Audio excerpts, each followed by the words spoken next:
मोर प्रिय प्रभुंकर लोक मैंने समस्त मोर प्रेस लॉर्ड और नमस्कार। प्रभु मरिकी 3 दिन पर उठिकी 11 जन शिष्य को महान आदेश देते से विषय आम आज जाना। 11 जन शिष्य पाखक प्रभु जीशु जाइकी चित्कार कर कहले, स्वर्ग और पृथ्वीर अधिकार मते समस्त देई अछंते, आउ तुमने जाओ पिता पुत्र पवित्र आत्मा को नाम रे सारा पृथ्वीर प्रत्येक जाति मानक जाइए तुम्हें माने बाप्तिस्म दियो। आ मु तुमको जो जो आज्ञा दे अच्छे से आज्ञा पालन करने से तुम्हें शिक्षा दियो।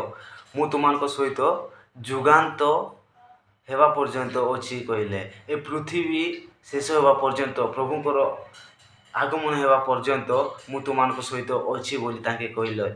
तो आमे केवे मध्य भय करिबा नहीं। सदा प्रभु आमर सदा सर्वदा अछंती जुगान्त पर्यंत। आमे मध्य अनेक लोक मानकु शिष्य बनेबा सदा प्रभु हमको साहाय्य करिवे। Praise Lord all of you. Amen.